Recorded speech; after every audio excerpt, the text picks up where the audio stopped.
Hello friends, welcome to recap time. आज हम आपके लिए लेकर आए हैं एक साइंस फिक्शन मूवी को जिसका नाम है जंग ई। मूवी की शुरुआत में हम जंग ई को देखते हैं। जब इसे होश आता है तो ये देखती है कि दुश्मन रोबोट इसकी तरफ आ रहे हैं। जंग ई मौका मिलते ही इन्हें शूट करना शुरू कर देती है क्योंकि ये एक माहिर सिपाही है और ये बहादुरी के साथ इन रोबोट का सामना करती है और उन्हें मार गिराती है। पर ये रोबोट भी तादाद में बहुत ज्यादा है, लेकिन जंग ई इन सभी का जमकर मुकाबला करती है और एक एक करके इन रोबोट को मार गिराती है। तभी वहाँ पर बड़ा वाला रोबोट भी आ जाता है जो बाकी रोबोट से तेज है। इसीलिए जंग ई दूसरे रोबोट को मारते हुए अपने मिशन की ओर बढ़ती है, पर वो रोबोट भी इसका पीछा करने लगता है। इसी बीच जंग ई एक पाइप में ब्लास्ट कर देती है और उस रोबोट को चकमा देकर उसे भी ब्लास्ट कर देती है। पर तभी वो रोबोट अपनी आग बुझा लेता है, लेकिन तब तक जंग ई छिप गई थी। पर रोबोट इसका पता लगा लेता है, पर जैसे ही वो इसे शूट करता है तो सारा मलबा इसके ऊपर ही गिर जाता है।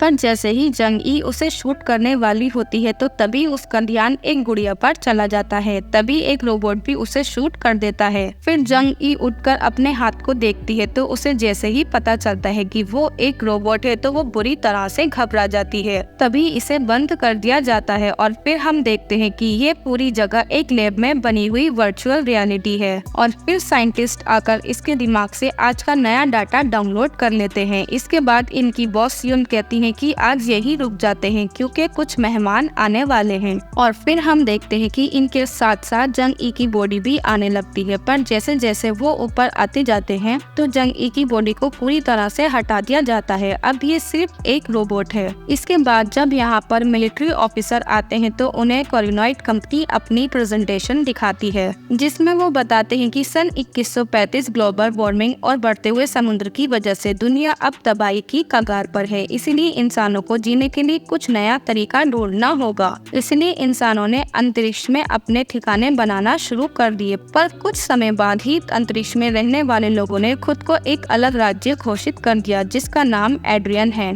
और इन लोगों ने पृथ्वी के साथ गहरा युद्ध छेड़ दिया है जो पिछले 40 सालों से जारी है। तभी मिलिट्री ऑफिसर कहते हैं कि इस जंग को जीतने के लिए तुम्हारा प्रोग्राम कहाँ तक पहुँचा। इस पर ये इन लोगों को बताते हैं कि यह है कोरिया की शान कैप्टन जंग ई, जिन्होंने लगातार कई लड़ाइयाँ जीतकर जंग की दिशा ही बदल दी। पर जब ये अपने आखिरी मिशन पर थी तो तभी वो जख्मी होकर कोमा में चली गयी, जिसके बाद कोरिनॉइड कंपनी ने उनका पूरा ख्याल रखा और फिर उनके परिवार की इजाजत से हमने उनके दिमाग को डाटा में कन्वर्ट कर लिया, जिसकी मदद से हम दुनिया का सबसे आधुनिक एआई योद्धा तैयार करेंगे जो उन्हीं की तरह बहादुर, लड़ाकू और वफादार होगा। और कैप्टन जंग ई की बेटी डॉक्टर यून इस प्रोग्राम को आगे बढ़ा रही हैं। मतलब डॉक्टर यून की मां जंग ई हैं, जो इन ऑफिसर्स को बताती हैं कि हम लगातार जंग ई के आर्टिफिशियल दिमाग को एक नए रोबोट में डालते हैं और उनकी आखिरी लड़ाई को कंप्लीट करने की कोशिश करते हैं। पर अब तक हमें इसमें कामयाबी नहीं मिली है और जिस दिन वो अपना आखिरी मिशन कंप्लीट कर लेंगी तो उस दिन हमारा एक्सपेरिमेंट भी कंप्लीट हो जाएगा और तब हम दुनिया का सबसे ताकतवर एआई यानी आर्टिफिशियल इंटेलिजेंस बना लेंगे। इसके बाद हम देखते हैं कि दो साइंटिस्ट जब जंग ई के दिमाग को एक दूसरे रोबोटिक बॉडी में डालकर एक्टिवेट करते हैं तो वो अचानक खुद को एक रोबोटिक बॉडी में देखकर फिर से घबरा जाती है और इनसे कहती है कि ये तुमने मेरे साथ क्या किया, मैं अपना शरीर महसूस नहीं कर पा रही, तुम मेरे साथ क्या करना चाहते हो, जाने दो मुझे वरना मैं तुम सब में से किसी को जिंदा नहीं छोड़ूंगी। तभी डॉक्टर यून उसे फिर से डीएक्टिवेट कर देती है। इसके बाद इनका दिमाग निकालकर फिर से सिक्योरिटी चैम्बर में रख दिया जाता है और अब हमें समझ आता है कि कोरिनॉइड कंपनी ने जंग ई के दिमाग को एक इलेक्ट्रॉनिक दिमाग में कॉपी कर लिया है।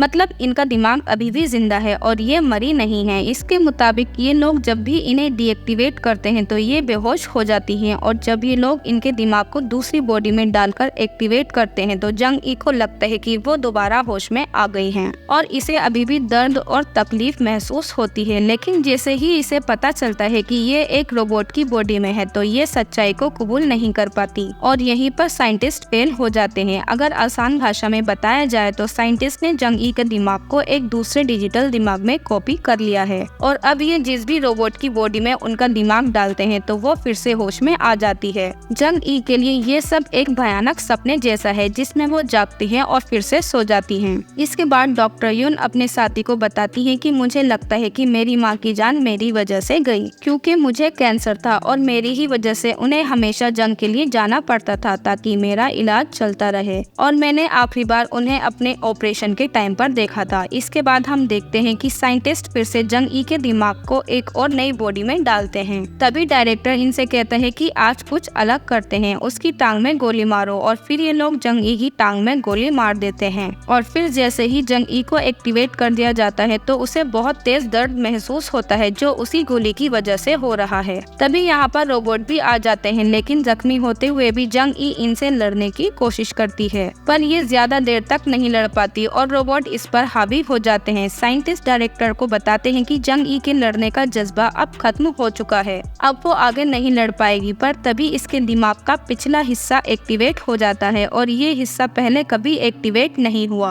और ये इसकी बेटी के ख्याल है क्योंकि वो मौत की कगार पर है। इसीलिए जंग ई फिर से लड़ना शुरू कर देती है, और इसी लड़ाई के दौरान कोई रोबोट इसके सर पर गोली मार देता है। डायरेक्टर कहता है कि फौरन जाकर सारा डाटा सेव कर लो। इसके बाद ये लोग मिस्टर प्रेसिडेंट से मिलने के लिए चले जाते हैं, और अंदर जाते ही प्रेसिडेंट डायरेक्टर को बंद कर देता है क्योंकि वो भी एक एआई रोबोट था। प्रेसिडेंट डॉक्टर युन को बताते हैं कि अब जंग खत्म हो चुकी है, इसलिए अब हमें जंग ई प्रोजेक्ट बंद करना होगा। हालांकि हमारी कंपनी जंग ई के दिमाग एआई से ही इतनी बड़ी बनी है, पर अब जंग खत्म हो चुकी है तो हथियारों की किसी को जरूरत नहीं है, इसलिए अब जंग ई का एआई इस्तेमाल घरेलू रोबोट बनाने में करो। तुम्हारे पास कल तक का आखिरी दिन है, उसके बाद ये प्रोजेक्ट बंद हो जाएगा। इसके बाद ये लोग फौरन लैब आते हैं और एक बार फिर से टेस्ट करने की कोशिश करते हैं, पर हमेशा की तरह जंग ई उसी जगह पर मारी जाती है, जिस पर डायरेक्टर को गुस्सा आने लगता है। और फिर वो इनसे पूछता है कि क्या इस बार भी वो पिछला दिमागी हिस्सा एक्टिवेट हुआ, जिस पर ये मना कर देती है कि उस दिन के बाद से फिर से वो दोबारा एक्टिवेट नहीं हुआ। इसके बाद डायरेक्टर इनसे कहता है कि जंग ई को मेरे केबिन में लेकर आओ और उसे बिना हाथ पैर काटे लाना। इसके बाद ये लोग फिर से जंग ई को एक्टिवेट करते हैं, और होश में आते ही डायरेक्टर इनसे कहता है कि इसका एक हाथ काटो, जिस पर ये लोग उसका हाथ काटने लगते हैं, जिसकी वजह से जंग ई को बहुत दर्द होता है और ये बिना रुके उसका हाथ काट देते हैं। पर इसका दिमाग का वो पिछला हिस्सा अभी भी एक्टिवेट नहीं होता, इसलिए डायरेक्टर अंदर जाता है। जंग ई पूछती है कि कौन हो तुम लोग, पर डायरेक्टर बिना रुके उसके पैर पर गोली मारने लगता है, जिससे जंग ई बेहोश हो जाती है। डायरेक्टर इसे फिर से एक्टिवेट करने को कहता है, पर साइंटिस्ट कहते हैं कि ये चालू नहीं हो रही, जिस पर डॉक्टर युन कहती है कि इसका कंट्रोल मेरे पास है, जिस पर डायरेक्टर उनके ऊपर गन तान देता है। पर डॉक्टर युन उसे एक्टिवेट नहीं करती क्योंकि वो इसकी माँ है और वो इन्हें बार बार तड़पते हुए नहीं देख सकती। पर तभी यहाँ पर प्रेसिडेंट का बुलावा आ जाता है और वो डायरेक्टर को अपने पास बुला लेता है। इसके बाद डॉक्टर युन अपने साथियों से कहती है कि अब इस लड़ाकू एआई प्रोजेक्ट को बंद करना होगा, इसका सारा डाटा मुझे भेजो। इसके बाद हम देखते हैं कि डॉक्टर युन फिर से जंग ई को एक्टिवेट करती हैं और उनसे कहती हैं कि आप पर लोगों ने बहुत जुल्म किए हैं, जिस पर जंग ई इनसे पूछती है कि बताओ मेरी हालत कैसी है, मैं अपना शरीर महसूस नहीं कर पा रही। डॉक्टर युन इन्हें बताती है कि आप इतनी जख्मी नहीं हैं कि मर जाएं, इसलिए आराम कीजिए। तभी जंग ई के दिमाग का वो पिछला हिस्सा एक्टिवेट हो जाता है। जंग ई इनसे पूछती है कि मेरी बेटी का ऑपरेशन होने वाला था, तो बताओ वो कैसी है, ऑपरेशन कैसा रहा। ये बात सुनकर डॉक्टर युन हैरान हो जाती हैं क्योंकि वो बच्ची डॉक्टर युन ही है। डॉक्टर युन अपनी माँ को बताती है कि वो बच्ची ठीक है और ऑपरेशन सक्सेसफुल रहा। ये सुनकर जंग ई बहुत खुश हो जाती है। डॉक्टर युन भी बहुत इमोशनल हो जाती है क्योंकि इससे पता चलता है कि वाकई उसकी माँ अभी भी जिंदा है, जिन्हें सब कुछ याद है। जंग ई इन्हें बताती है कि मेरी बेटी ने जाने से पहले मुझे एक गुड़िया दी थी, पर आज लड़ाई के दौरान वो मुझसे खो गई और मुझे अब बहुत बुरा लग रहा है। इसलिए मैंने जब एक गुड़िया देखी तो मेरा ध्यान भटक गया और अब हमें पता चलता है कि क्यों हमेशा जंग ई इसी जगह पर मारी जाती है। इसके बाद डॉक्टर युन उन्हें डीएक्टिवेट कर देती है और रोने लगती है। इसके बाद अगले दिन जब दोबारा से जंग ई का टेस्ट होता है तो डॉक्टर युन टेस्ट से पहले जंग ई का दिमाग से उसकी बेटी की सारी याददाश्त मिटा देती हैं,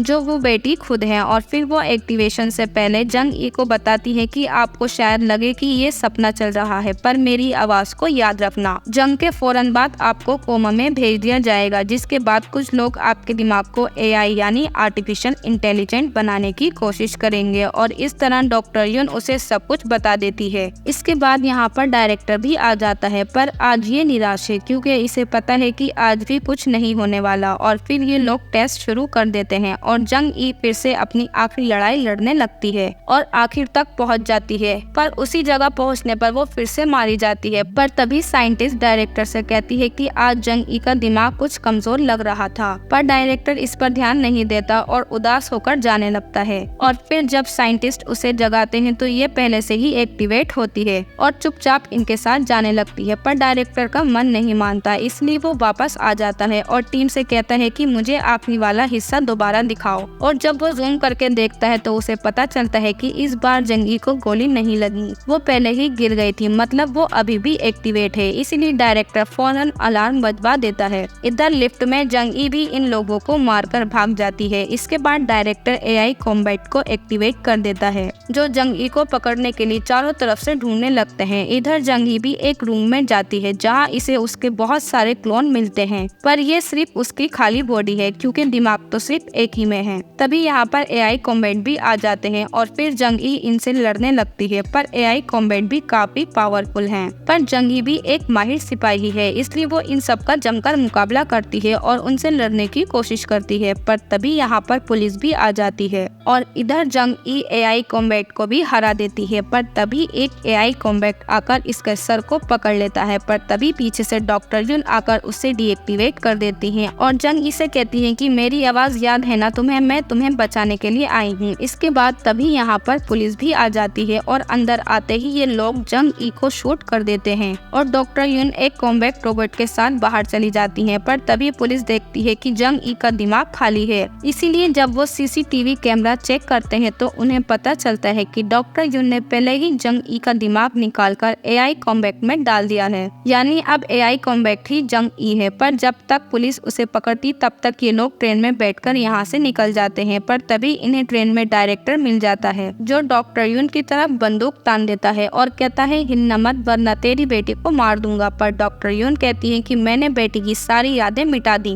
पर डायरेक्टर फिर भी डॉक्टर युन को गोली मार देता है, जिस पर ये दोनों लड़ने लगते हैं और इसी बीच ट्रेन और तेज हो जाती है। तभी डायरेक्टर जंग ई को शीशा तोड़कर बाहर फेंक देता है। जंग ई ट्रेन की दूसरी तरफ से अंदर आ जाती है और डायरेक्टर को मारने लगती है, पर तभी यहाँ पर पुलिस भी आ जाती है और इन पर गोलियां बरसाना शुरू कर देती है। इसके बाद वो लोग ट्रेन के अंदर भी आ जाते हैं, पर जंग ई इन सब का जमकर मुकाबला करती है और एक एक करके इन सभी को हरा देती है और डायरेक्टर को भी ट्रेन से बाहर फेंक देती है। पर डायरेक्टर भी कम नहीं है, वो ट्रेन के अंदर वापस आ जाता है। इसी दौरान दो ट्रेनें टकराकर आपस में अटक जाती हैं और ये दोनों उसके अंदर लड़ने लगते हैं। तभी एक तीसरी ट्रेन भी आकर टकरा जाती है, पर तभी डॉक्टर युन जंग ई की तरफ केबल फेंक देती है, जिसे पकड़कर वो ऊपर आ जाती है और डायरेक्टर ट्रेन के साथ नीचे गिर जाता है। इसके बाद डॉक्टर युन जंग ई से कहती है कि पुलिस आती ही होगी, जल्द ही यहाँ से चली जाओ, मेरी फिक्र मत करो, मुझे कुछ नहीं होगा, जितनी दूर जा सकती हो उतनी दूर चली जाओ, प्लीज आजाद हो जाओ और जी लो अपनी जिंदगी। इसके बाद ये डॉक्टर युन यानी अपनी बेटी से गले लगकर यहाँ से चली जाती है और दूर जंगलों में पहुँच जाती है और इसी के साथ मूवी का एंड हो जाता है। अगर वीडियो अच्छी लगी तो लाइक करो, कमेंट करो, सब्सक्राइब करो हमारे चैनल को। हम मिलते हैं आपसे नेक्स्ट वीडियो में, तब तक के लिए बाय बाय।